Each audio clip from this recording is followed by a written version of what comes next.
At 3:12 a.m., I woke to the sound that rips a person clean open, a child coughing through smoke, then another, and the hallway glowed the wrong color, that ugly orange that says, "You have seconds, not minutes." So I ran barefoot, scooped up. Isla called for Elodie and Grace pressed their faces into my shirt and went out the side door into wet grass, while alarms screamed behind us.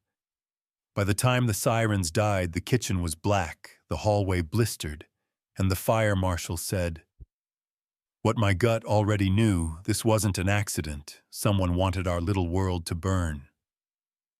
If you want to understand how we got to a yard full of hoses and soot on my hands, you have to rewind to one stupid, beautiful moment. 3 toddlers in a plastic basin, a garden hose, warm sun mud up to their knees, laughter echoing off brick and me. The woman everyone still called the Maid, even though the girls called me Mama Maya, just trying to give them 5 minutes of joy. He came home early, no entourage, no warning, loosened tie, expensive shoes on stone, and froze when he saw them. Then his voice hit like a door slamming. "Who do you think you are, smearing filth on my daughters? What is this, a circus?" And the hose slipped from my hand. Water arcing. Girls startled and small, and I said, "The upstairs water's off. They begged for a bath outside. It's warm. They're safe," and he didn't hear a word. Grief makes people deaf, you know what I mean. He grabbed my wrist, not cruel, just furious, and pulled me past the hedges toward the old serpentarium. Monique built for school tours, glass and heat lamps and snakes, sleeping like coiled rope. The last place on earth I can be, because when I was 7, a copperhead put its teeth in my calf, and the memory still crawls up my spine when I smell warm moss. So right there in that humid corridor, I broke knees, hit the floor, I begged, "Don't please, I'll go, I'll never come back." And he let go, stared like he didn't recognize me, like he didn't recognize himself, and said out by sundown, "Don't ever touch my kids again." Grace slipped Greta's grip and ran to the gate, Mama Maya, the way only a child knows your name, and I kissed her hair and handed her back. And that should have been the end, the part where the maid disappears, except Greta left a cream envelope on Wesley's desk, and his dead wife's handwriting crawled out of it like a ghost that tells the truth. "If I don't make it, promise me you'll let Maya stay. She's blood. She's family. She's the only one who will love them the way I do." And the man who just fired me had to walk out to the curb with that letter in his hand and ask, "What does this mean?" It meant what I didn't dare say, that Monique and I share a father, and a promise that long before he married her, she'd found me the kid who didn't belong in anyone's picture, and told me I belonged with her. And yes, I hid that from him, because I needed a job, not a war, because you don't always lead with the part of the story that makes rich people suspicious. Yeah, that happened. He read the letter twice, then her journal. Little lines about how I laughed, how I showed up, how the house could be mine emotionally, if not legally. And the next morning, he did something small that felt huge.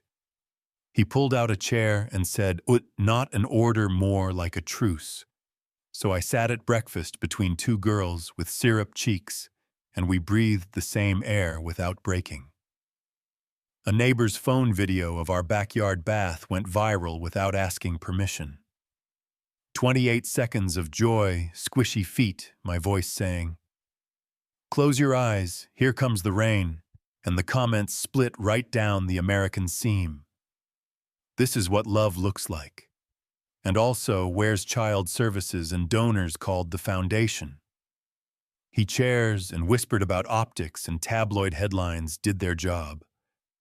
From Maid to Mother, and his email pinged like a slot machine nobody wanted to win. Then the night burned, and after we coughed into blankets, the fire marshal took one breath in the pantry and said, "I smell gas, camera. Blind spot. Looks deliberate." And Wesley looked at me like something had snapped back into place, not his power, his courage, and the next afternoon, He stood at a podium in the building, named for his wife, and said, into 100 lenses, I've stayed silent thinking privacy equals protection. It doesn't. A fire was set in my home, my daughters were inside, so was the woman. Many of you turned into a scandal. Her name is Maya Williams. She is Monique's sister. She is family. And that single sentence picked a side and put his name on it. Support poured in, so did threats, because when a black woman steps into a role, the world didn't assign her fragile systems shake, you know what I mean? And just when I thought the storm couldn't grow bigger, the past knocked in heels. Camille Drake, the ex, who loved cameras and control, standing in our foyer, like she still owned the air gifts for the girls. In one hand, a knife tucked into her smile, so nice to see the maid redecorate the brand. And I said, "They're not here, please leave." And she leaned close like perfume could make truth soft. You think he won't get bored again? You think the board will keep smiling when the money gets nervous? And before I could answer, Wesley came down the stairs without a tie and said, "She's not temporary. You always come when the spotlight turns and you're not in it. Some snakes don't hiss, they knock." And he walked her out. And when the door clicked, he handed me a folder, not a ring, a promise, guardianship, power of attorney drafts, my name beside his legal weight under the love I was already carrying. The twist that really cut deep arrived with a wax seal and a photo. I knew before my brain caught up my mother in scrubs, alive, thinner eyes, still sharp, and paperwork that said she'd been tucked into a private psychiatric facility under a false name. Bills paid through a trust, Camille controlled and labeled long-term asset storage. Tell me that doesn't sound like a person being shelved. So we drove north through rain and factory ghosts. And when my mother saw me, she said my name like a prayer she'd kept under her tongue. And then she told us what nobody wanted to believe: Camille had tampered with a car meant for Wesley, the day Monique drove instead. And I felt this cold clarity slide into place. We weren't just surviving a mean blog, we were living in a crime scene. We called an attorney who still had a spine, pulled bank trails, facility logs. A nurse who shook while she signed an affidavit, the fire report. And then someone leaked a voicemail. Monique had left her lawyer 3 days before she died. "If something happens to me, don't trust Camille. She's hiding things about the money, the kids, the estate. I think she's watching me. And if you're wondering whether I cried, I did. But then I got very, very steady, because anger is loud and grief is heavy, but truth is patient." The deposition room was refrigerator cold, blinds down fluorescent glare, humming like it knew every secret, and I sat between Wesley and our attorney, and across from Camille in an ivory blazer that photographed better than it lived. And we put the pieces on the table one by one. The wire bypass mechanic she'd paid, the nurse's sworn statement, the facility logs, the trust disbursements labeled like furniture, the voicemail. And she smirked. Called it circumstantial.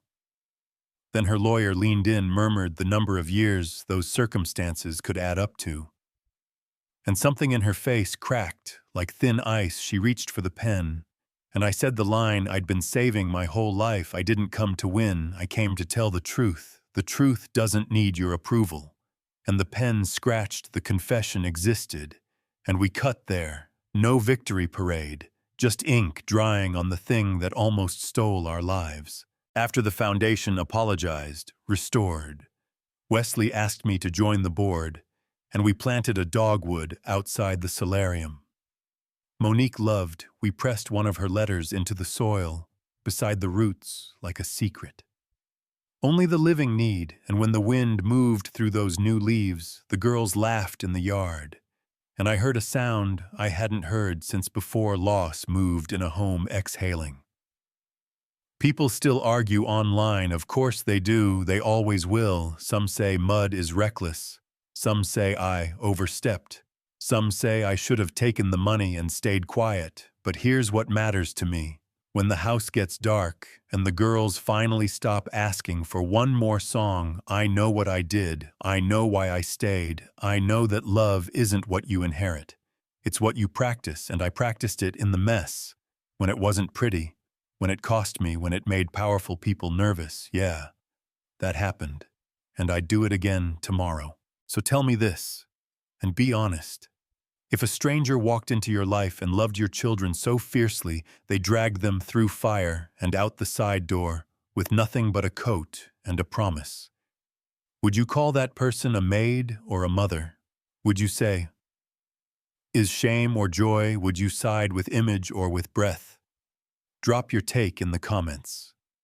Tell me what you've seen, what you believe, where the line between protection and control really is. And if you've ever been the person no one picked who still held the whole thing together, I'm listening.